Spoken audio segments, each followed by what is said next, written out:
A while ago, a young woman I know made a somewhat defensive, I thought anyway, comment about being an atheist. I told her, to her dismay, that she was one of the most religious people I know. And I pointed out that she loves cooking and serving food. She chooses healthy ingredients and grows much of what she cooks. She eats low on the food chain. Her vocation is feeding people, and she's kind and compassionate to her employees. She loves her neighbor, takes care of the earth and its gifts. What could be more faithful than that?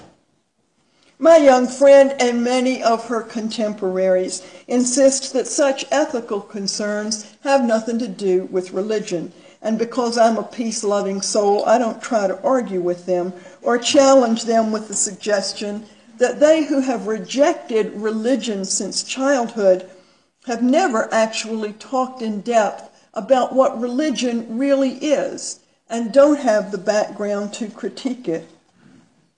These are the nones, the people, N-O-N-E, people who say none when they are asked about their religious affiliation, and yet live by principles and ethics that are far more religious than they may realize. They don't see that the church they rejected so long ago is no longer the same church. And that church is slowly reinventing itself.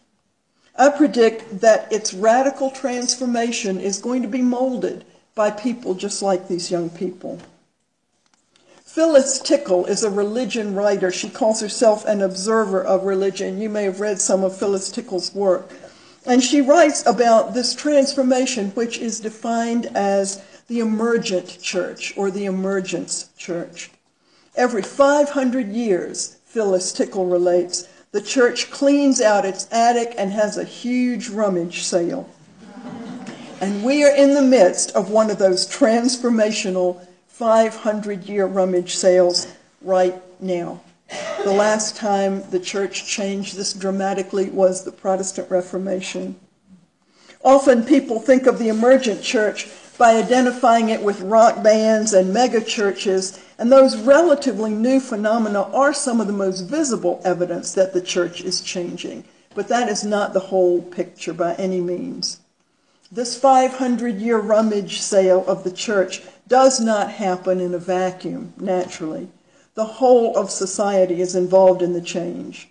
For us in the 21st century, the emergent church is inextricably tied to the way communication, information, technology, transportation, social roles, economy, all of that has changed so fast, so quickly, faster than at any other time in our history.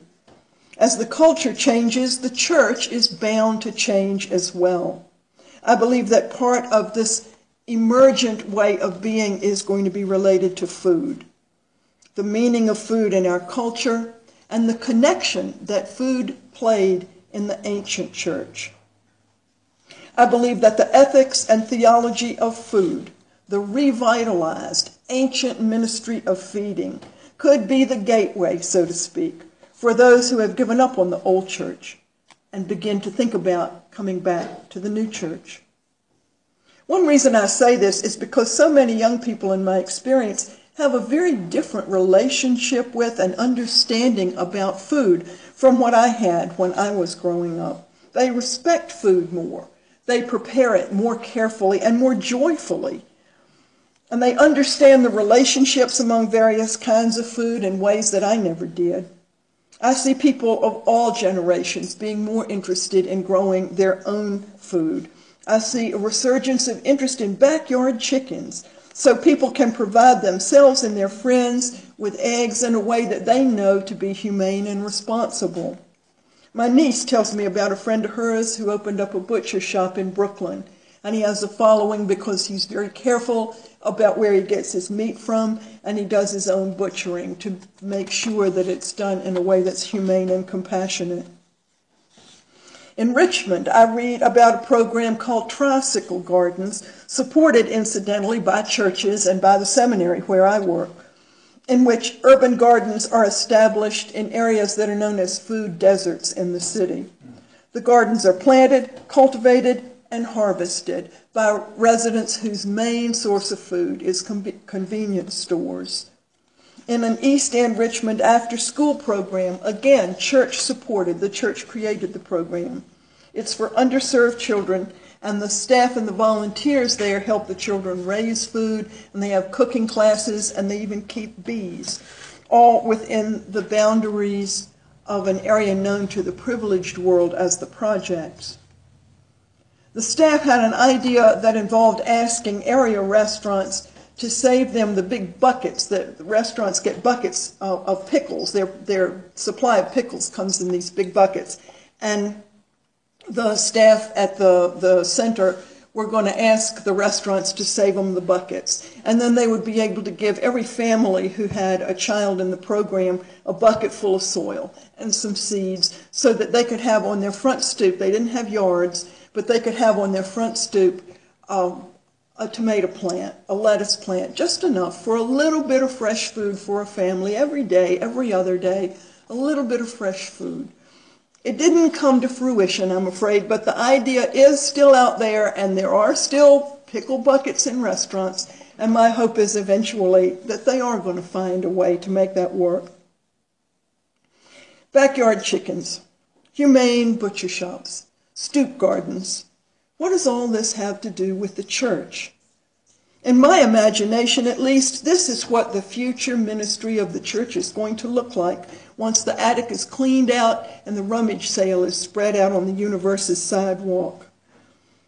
The church of the future will be far less concerned with creedal statements and what people believe, and the ministry of the church will become more organized toward addressing fundamental social justice issues, particularly the injustice of hunger, and all of the means that we have at our disposal to do something about that.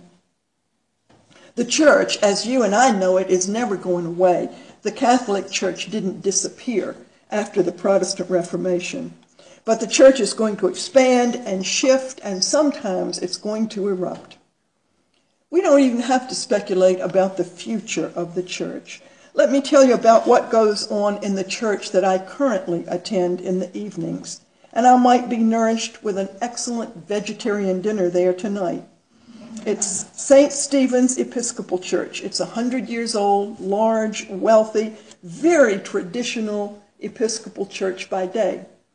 At night, though, the service that I go to, the Celtic service, is where the church's emergent characteristics draw people from all over the city. The Celtic service was designed for people that had given up on church, who were feeling the need for something that they were not getting from their traditional worship services. When they planned to introduce this alternative service, they did a lot of research. The clergy did a lot of research about what people didn't like about church. They didn't like the sermons, so they have a 5-minute reflection instead. Maybe a member of the staff or maybe a member of the congregation offers the reflection. They didn't like the offering, so the offering plates are left outside the doors so you can put your offering in coming in or going out. They didn't like the organ music, so music is at this service provided by different people, different instruments, but it's all meditative, very sweet, beautiful music. Some of the people that attend this service have already been to worship at their own churches in the morning, and they come to St. Stephen's in the evening for something that they didn't get. And clergy come to this service so they can go to church instead of giving church. In addition to the Celtic service, another aspect of St. Stephen's emergence is its wellness ministry. And as part of that ministry, they began a farmer's market in their parking lot maybe 6 years ago. The market, of course, offers fresh, locally grown food, and it now operates year-round. From December through April, it goes indoors, but it keeps offering food and homemade goods to people in the community. People in the community. That is a key concept for this congregation and for the emergent church. My hope is that the future of the church is going to become much more concerned with ministering to people who are in need and less concerned with who belongs. The focus at St. Stephen's extends beyond their walls to include those that do not participate in the life of the church, but whose needs are most certainly the church's business. Volunteers run a food pantry every Monday where they give away bags of groceries to whoever comes in the door. And the staff tells us that we would be surprised these days at who comes to the food pantry at St. Stephen's. Not what we would call quote-unquote poor people. Not necessarily. And many of the vendors at the farmers market that I mentioned a second ago donate what they don't sell on Saturdays so that St. Stephen's can use it either in their Sunday suppers or they can give it away on Mondays. For the Sunday suppers, a team of volunteers, different teams of volunteers, gather to make dinner following the service. And as I said, much of that food is donated by market vendors.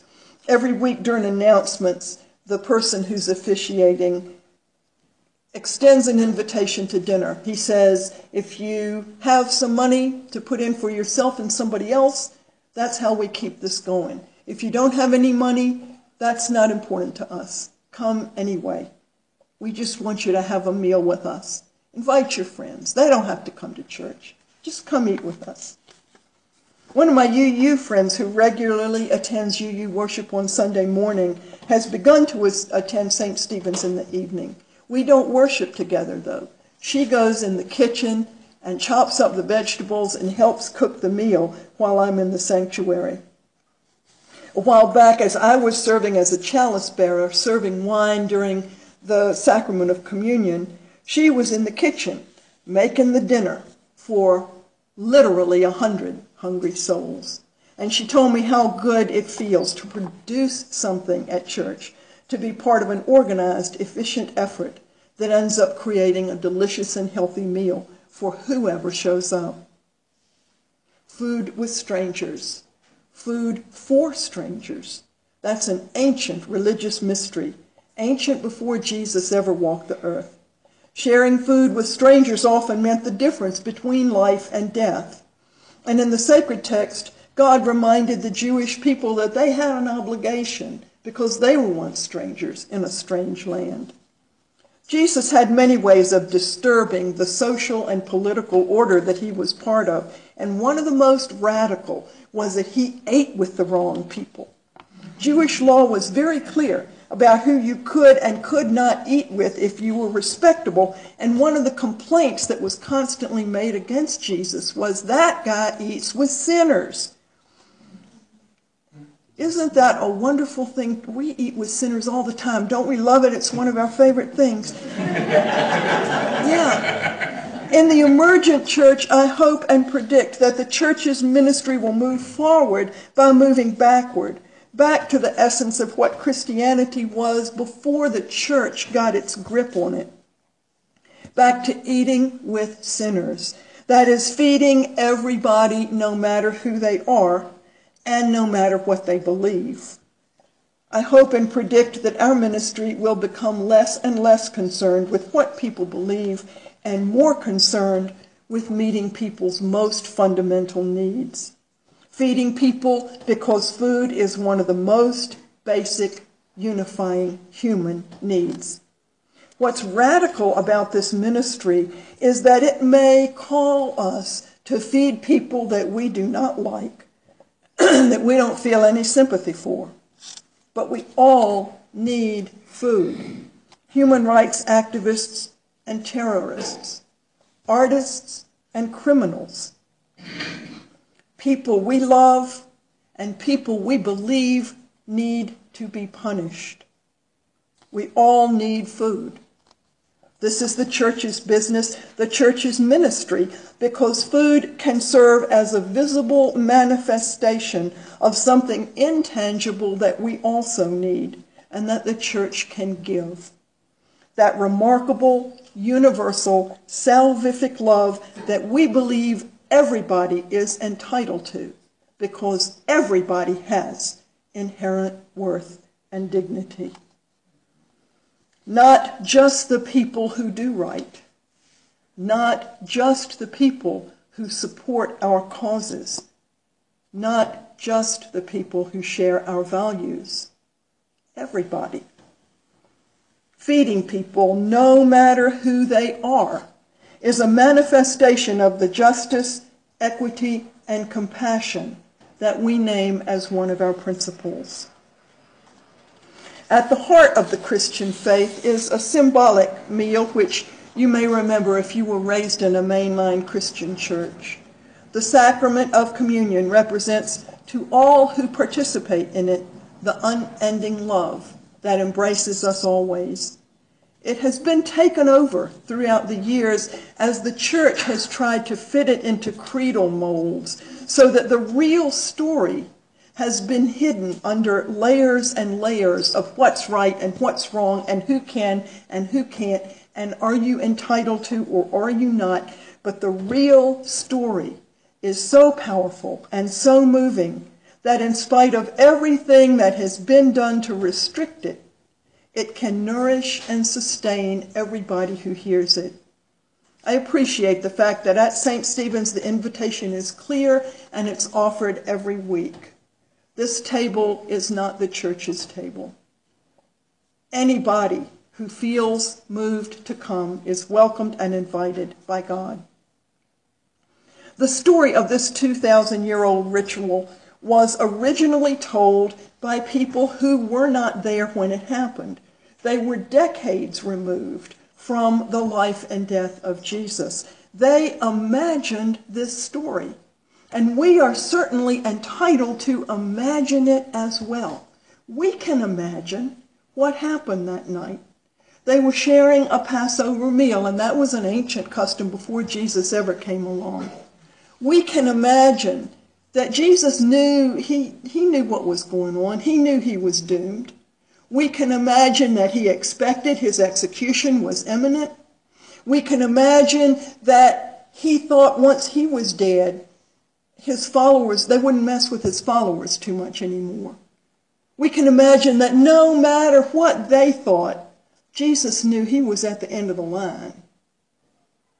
And we can imagine that he said to them, "Don't you ever forget what I've taught you, what I've been with you. I love you. I am never going to stop loving you no matter what happens. Don't you ever forget." We can imagine that he took that bread and said, "You see this? You see how much it looks like my own body? Every time you eat bread, you remember. It becomes part of you just like I'm part of you, always. Remember. You see this wine? You see how much it looks like my blood? Every time you drink wine, it becomes part of you just like I am part of you always. Don't you ever forget." And it worked, didn't it? It's 2,000 years later, and we are still telling the story. And we are still doing this in the name of love.